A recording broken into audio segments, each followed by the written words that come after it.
7/11 पर आदेश की थी उम्मीद। पिछली तारीख पर न्यायालय में नहीं हो सकी है सुनवाई। ईदगाह पक्ष CPC 7/11 पर सुनवाई की कर रहा है मांग। ADJ 6 कोर्ट में होगी सुनवाई। तो अमीन सर्वे और CPC 7/11 पर आदेश की उम्मीद थी। पिछली तारीख पर न्यायालय में सुनवाई नहीं हो सकी थी। ईदगाह पक्ष CPC 7/11 पर सुनवाई की मांग कर रहा है। और इसी खबर पर ज़्यादा जानकारी के साथ हमारे संवाददाता मनोहर हमारे साथ फोन लाइन पर बने हुए हैं। मनोहर, क्या कुछ जानकारी है ईदगाह सर्वे की याचिका पर आज फैसला आ सकता है? जी बिल्कुल, देखिए फिलहाल की अगर बात करें तो कोर्ट में अवकाश होने की वजह से जो ऑर्डर में जो फाइल लगी थी वो अब आगे के लिए तारीख निर्धारित कर दी है। मैं आपको बता दूं अब जो अग्रिम सुनवाई है वो 28 फरवरी को होने वाली है। आपको बता दूंगा CPC 7/11 को लेकर के आदेश की उम्मीद थी, लेकिन फिलहाल यह मामला अब 28 तारीख को आने वाला है। जी महेंद्र प्रताप सिंह की याचिका पर सुनवाई होनी है, क्या कुछ याचिका में कहा गया है? जी बिल्कुल, देखिए अगर हिंदू पक्ष की अगर बात करें तो कहीं ना कहीं सर्वे की मांग को लेकर के सुनवाई चल रही थी, जिस पर लगातार कई बार दाखिल कोर्ट में कर रखे थे। लेकिन वहीं अगर मुस्लिम पक्ष की अगर बात करें तो रूल 7/11 को लेकर के मुस्लिम पक्ष जवाब दे रहा था, जिसमें अभी कोर्ट यह तय करता कि इस मामले को लेकर के आगे सुनवाई होनी है या नहीं। जी मनोहर, क्या है रूल 7/11, जरा दर्शकों को ये भी आप क्लियर करिए। जी बिल्कुल, देखिए अगर 7/11 रूल की अगर बात करें तो 7/11 रूल कहीं ना कहीं जो मामला कोर्ट में हिंदूवादी पक्ष की ओर से दाखिल किया गया है, कोर्ट यह अभी तय करता कि यह मामला सुनने लायक है या नहीं, जिसको लेकर के मुस्लिम पक्ष की ओर से प्रार्थना पत्र दिया गया था। लेकिन फिलहाल इस मामले को लेकर के जो फाइल थी वो आदेश में थी, और जिस पर अब जो आदेश है वो 28 फरवरी को आएगा। जी बिल्कुल, यानी जो आज एक बार फिर से सुनवाई होने की बात कही जा रही थी वो एक बार फिर से टल गई है, अब 28 फरवरी को होगी। जी बिल्कुल, देखिए बात करें तो 28 फरवरी को यह आदेश की उम्मीद जताई जा रही है। फिलहाल जो जानकारी है 28 फरवरी को इस आदेश के ऑर्डर आ सकते हैं। जी बहुत बहुत शुक्रिया तमाम सारी जानकारी देने के लिए मनोहर।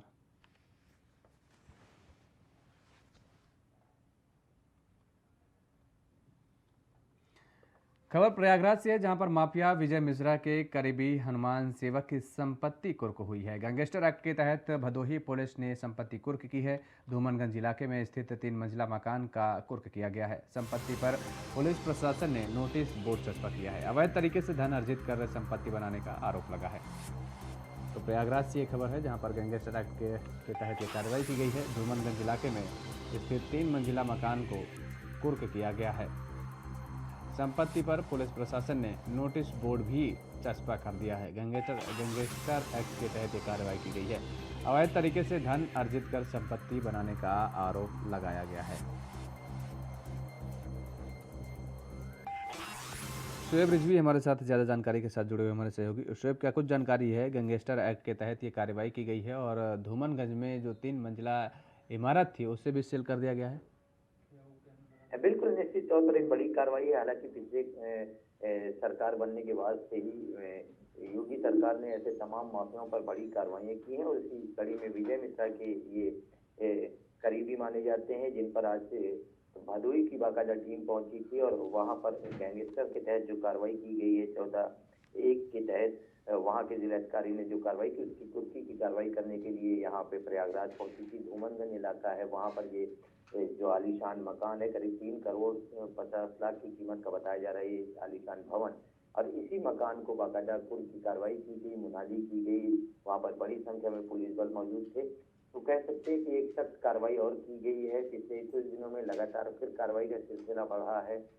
अभी कल ही इलाहाबाद के नैनी इलाके में एक गैंगस्टर के तहत कार्रवाई की गई। तो कह सकते हैं कि योगी सरकार लगातार ऐसे मामलों पर शिकंजा कस रही है और लगातार उन पर शोध कर रही है, चाहे वो कोर्ट के थ्रू हो या जो प्रशासनिक अमला है वो अपने कानूनी कार्रवाई के तहत उनको अपने जद में ले रहा है और उन पर सख्त कार्रवाई कर रहा है। नोटिस बोर्ड चस्पा की गई है भवन में, क्या कुछ नोटिस बोर्ड में बताया गया है?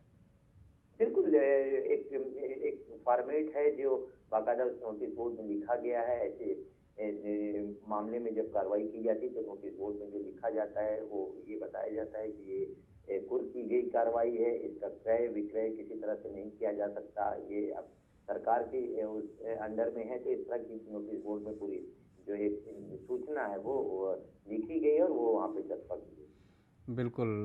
माफिया विजय मिश्रा की भी मुश्किलें और बढ़ सकती हैं क्या आशय?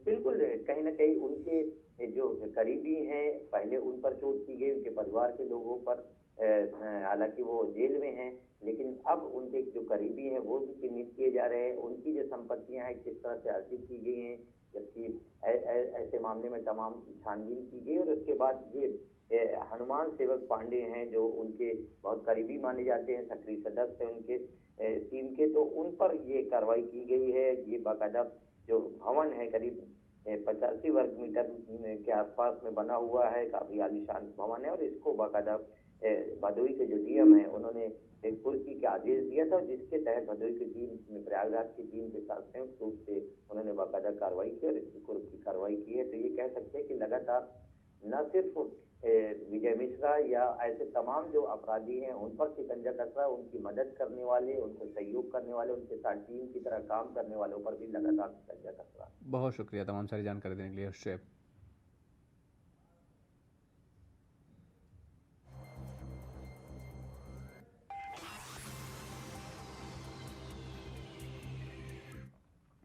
खबर प्रयागराज से, जहां सपा विधायक विजमा यादव की मुश्किलें बढ़ सकती हैं। 22 साल पुराने मामले में एमपी एमएलए कोर्ट का फैसला आएगा। जानलेवा हमला, आगजनी और बलवा के आरोप में फैसला आना है। सितंबर 2000 को सराय इनायत थाने में ये मुकदमा हुआ था। पुलिस टीम पर हमले के लिए भीड़ को उकसाने का आरोप है। कोर्ट ने आज फैसले के लिए तय की है तारीख। विजमा यादव दोषी पाई गई तो विधायकी खतरे में आ सकती है। तो जानलेवा हमला, आगजनी और बलवा के आरोप लगे हुए हैं। सितंबर 2000 को सराय इनायत थाने में ये मुकदमा हुआ था और ये कहा जा रहा है कि पुलिस टीम पर हमले के लिए भीड़ को उकसाने का आरोप है और इस मामले को लेकर के फैसला आ सकता है। कोर्ट ने आज फैसले के लिए तारीख तय की है।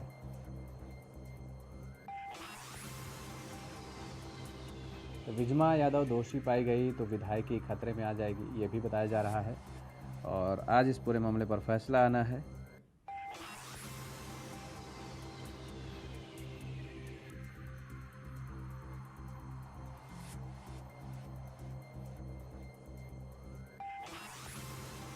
बाईस साल पुराने मामले पर आज फैसला आ सकता है। आपको बता दें कि जानलेवा हमला, आगजनी और बलवा के आरोप में फैसला आना है। सितंबर 2000 को सराय इनायत थाने में मुकदमा हुआ था, जिस मामले को लेकर के आज फैसला आना है। और शोएब रिजवी हमारे साथ एक बार फिर से जुड़े हुए हैं। शोएब, ये क्या कुछ पूरा मामला है? बताया जा रहा है कि कोर्ट ने आज फैसले के लिए तारीख तय की है और फैसला आएगा तो ऐसे में विजमा यादव की विधायकी भी खतरे में नजर आ रही है। बिल्कुल, निश्चित तौर पर कहीं न कहीं विजमा यादव के लिए आज मुश्किल का दिन है। हालांकि अभी अब से कुछ देर बाद जब फैसला आएगा तो बहुत कुछ साफ हो पाएगा। दरअसल उन पर 22 साल पहले एक मुकदमा दर्ज हुआ था। सरायनाथ थाना है यहाँ प्रयागराज का, वहाँ पर उनके ऊपर आरोप है कि उन्होंने पुलिस टीम पर हमला किया था और उसमें पुलिस के लोग घायल हुए थे और उसी मामले में ये पूरी प्रक्रिया, कानूनी प्रक्रिया जो एमपी एमएलए कोर्ट है स्पेशल, वहां पर चल रही थी और जिसकी सुनवाई पूरी हो जाने के बाद, यानी इस पे जो पूरी प्रोसीडिंग है वो पूरी हो चुकी है और फैसला अब आज आने का दिन मुकर्रर है। तो ऐसे में अब जो भी फैसला आएगा तो ये जो विधि के जानकार हैं उनका कहना है कि जिस तरह का आरोप लगा है और जिसमें उनकी सजा है, वो उम्मीद की जा रही है कि उन्हें इतने सालों की सजा मिलेगी जो नए प्रावधान के तहत उनकी विधायकी के खतरे के लिए भी हो सकती है। लेकिन फिलहाल अभी इस बारे में कह पाना थोड़ा जल्दबाजी होगी। हालांकि पिछले कुछ दिनों में जिस तरह से सपा के 2 विधायक हो, चाहे आजम खां हो या उनके बेटे हों, इसी तरह के मामलों में अलग अलग आरोपों में कोर्ट के द्वारा जो उनकी सजा हुई उसके बाद उनकी विधायकी गई है। तो आज विजमा यादव जो समाजवादी पार्टी से ही विधायक हैं, 22 साल एक पुराने मामले में जो सितंबर 2000 में सरायनाथ थाने में दर्ज हुआ था उनके ऊपर, उन पर आरोप जो है गंभीर था, पुलिस टीम पर हमला करने का, उकसाने का, उसी मामले में सुनवाई पूरी हो चुकी है और इस पर फैसला आना तो जो फैसला है उस पर निर्भर करेगा। हालांकि विधि के जानकार बता रहे हैं कि जिस तरह के आरोप हैं उसमें जो अगर सजा होती है तो हो सकता है कि इनकी भी विधायकी जा सकती है। बहुत शुक्रिया तमाम सारी जानकारी देने के लिए अक्षय। और कांग्रेस के वरिष्ठ नेता पवन खेड़ा को इंडिगो फ्लाइट से आज नीचे उतार दिया गया। पवन खेड़ा पर एक एफआईआर दर्ज है, इसलिए उन्हें चढ़ने नहीं दिया गया। वहीं अब विमानन कंपनी के इस फैसले का कांग्रेस नेता विरोध कर रहे हैं। कांग्रेस ने आरोप लगाया कि उसके मीडिया विभाग के प्रमुख पवन खेड़ा को रायपुर जाने वाली उड़ान से नीचे उतार दिया गया। पवन खेड़ा को इंडिगो के फ्लाइट से नीचे उतारा गया है।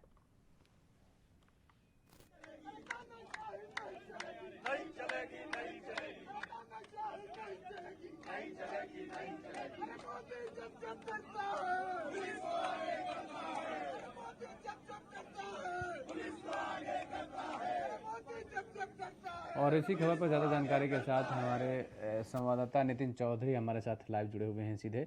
नितिन, क्या पूरा मामला है? ये हल्ला करते हुए नजर आ रहे हैं कांग्रेस के नेता एयरपोर्ट पर। जी देखिए योगेश, बिल्कुल कांग्रेस नेता पवन खेड़ा को दिल्ली एयरपोर्ट से आज जो है पुलिस ने हिरासत में ले लिया गया है। जिस तरीके से पवन खेड़ा अधिवेशन जो है रायपुर में होने जा रहा था कांग्रेस का, तो उस अधिवेशन में जो है पवन खेड़ा पहुंच रहे थे, तो लेकिन जिस तरीके से दिल्ली एयरपोर्ट पे इंडिगो फ्लाइट से चढ़ने वाले थे तो उनको जो है वहाँ से दिल्ली पुलिस ने हिरासत में ले लिया है। लेकिन उसके बाद में बताया गया कि पहले पवन खेड़ा को उनके सामान चेक कराने की बात कही जा रही थी। उन्होंने कहा कि सामान इनका चेक कराया जाएगा, तो लेकिन जब सामान उनका चेक कराया गया तो उसके बाद में बताया जाता है कि पवन खेड़ा ने कुछ ही दिन पहले प्रधानमंत्री नरेंद्र मोदी पर कुछ अभद्र टिप्पणी की थी, तो उसी को देखते हुए पवन खेड़ा को जो है दिल्ली पुलिस ने हिरासत में ले लिया गया। तो उधर ही जो है कांग्रेस की बात की जाए तो कांग्रेस का कहना है कि जो अधिवेशन रायपुर में होने जा रहा है उस अधिवेशन से जो है भारतीय जनता पार्टी डरी हुई है। जिस तरीके से कांग्रेस पार्टी जो है तमाम बड़े बड़े मुद्दों पे जो है यहाँ पर अधिवेशन में अपने तमाम नेताओं का अधिवेशन हो रहा है, तो उसमें जो मीडिया जो के प्रवक्ता हैं पवन खेड़ा, उन्हें जो है इंडिगो फ्लाइट से नीचे उतार लिया गया। लेकिन पवन खेड़ा ने ट्वीट करके कहा कि पहले मुझे जो है यहाँ पर रोका गया, मुझसे कहा गया कि पहले आपका सामान चेक होगा। जिस तरीके से इंडिगो फ्लाइट में आज पवन खेड़ा जो है जा रहे थे रायपुर के लिए, तो उसके जो नेता उनके साथ में थे, तमाम बड़े बड़े नेता उनके साथ जा रहे थे, तो उनके साथ में जो है पवन खेड़ा को ही जो प्रवक्ता है कांग्रेस पार्टी के, तो उन्हें जो है रोका गया। तो इंडिगो फ्लाइट से उनका कहना था, उन्होंने ट्वीट करके खुद अपने आप ये जानकारी दी और कहा कि इस तरीके की जो वहाँ पर जो बताया गया कि उनके सामान जो है चेक कराया जाएगा। जो उनके पास में उन्होंने ट्वीट में लिखा, मेरे पास खाली एक बैग था, बैग में मेरे सामान था, तो उस सामान को चेक कराया गया। लेकिन उसके बाद में उन्हें जब काफ़ी देर वहाँ पर रोका गया, तो उसके बाद में जब दिल्ली पुलिस ने हिरासत में लिया, उनसे पूछताछ जो है कर रही है दिल्ली पुलिस, और उधर कांग्रेस पार्टी के तमाम नेता जो है दिल्ली एयरपोर्ट पर धरने पर बैठ गए हैं। बिल्कुल, आपने कहा कि हिरासत में लिया गया है पवन खेड़ा को, किन धाराओं के तहत हिरासत में लिया गया है नितिन?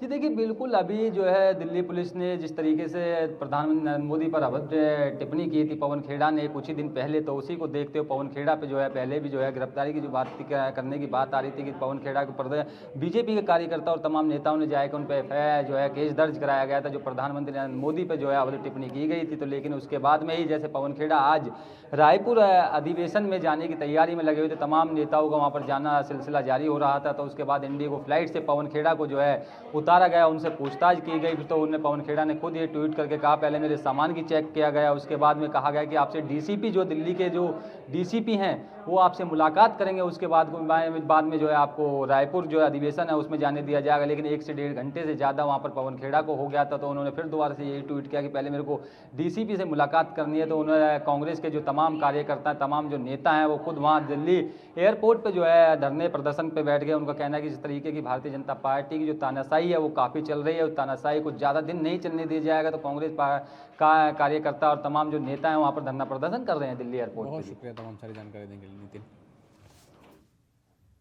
और उधर डॉक्टरों को भगवान का दूसरा रूप यूं ही नहीं कहा जाता है। अगर इस धरती पर भगवान न होते तो शायद किसी भी बीमारी का इलाज भी न हो पाता। ऐसा ही कुछ मामला जौनपुर के शाहगंज के सामुदायिक स्वास्थ्य केंद्र पर देखने को मिला है। यहाँ के डॉक्टर ने एक महिला को जिंदगी वापस दी है। यह महिला जिंदगी की जंग हार गई थी, जिसके बाद डॉक्टर ने उसको नई जिंदगी दी। ये पेशेंट पूरी तरह से डिहाइड्रेट हो चुकी थी, जिसके शरीर में पानी की कमी हो गई थी, और साथ में जो है वो वोमिटिंग की वजह से इन्होंने पता नहीं कब से भोजन किया हुआ था, और वोमिटिंग उसके साथ वोमिटिंग हो गई, उसकी वजह से इनको शुगर बहुत डाउन हो गया था। ये कोमा में आए हैं, बीपी इनका रिकॉर्ड नहीं हो रहा था। किसी तरह से सीपीआर वगैरह करके बीपी जो है इनका लाया गया, फिर इंजेक्शन आईवी फ्लूइड वगैरह चढ़ा के कंट्रोल किया गया, लेकिन ब्रेन इनका जो है बीपी ना होने की वजह से थोड़ा सा इनका ब्रेन डैमेज होने की वजह से अनकॉन्शियस में अभी हैं, सेमी अनकॉन्शियस में हैं। इसको एक्सपर्ट ओपिनियन और एक्सपर्ट इलाज के लिए जिला अस्पताल के लिए भेजा जा रहा है।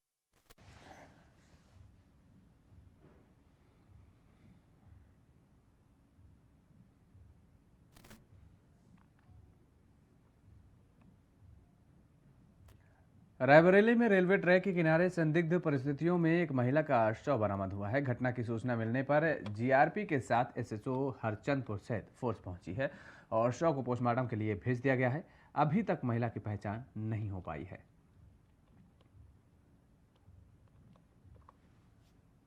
तो संदिग्ध परिस्थितियों में महिला का शव मिला है, हालांकि महिला की पहचान नहीं हो सकी है। रायबरेली से ये खबर है, आप तस्वीरों में देख सकते हैं किस तरीके से मौके पर पुलिस की टीम भी पहुंची जब उन्हें सूचना मिली कि महिला का शव यहां पर है और मौके पर फोर्स मौजूद है। आपको बता दें कि रायबरेली से ये खबर है जहां पर संदिग्ध परिस्थितियों में महिला का शव बरामद हुआ है। फिलहाल महिला की पहचान नहीं हो सकी है।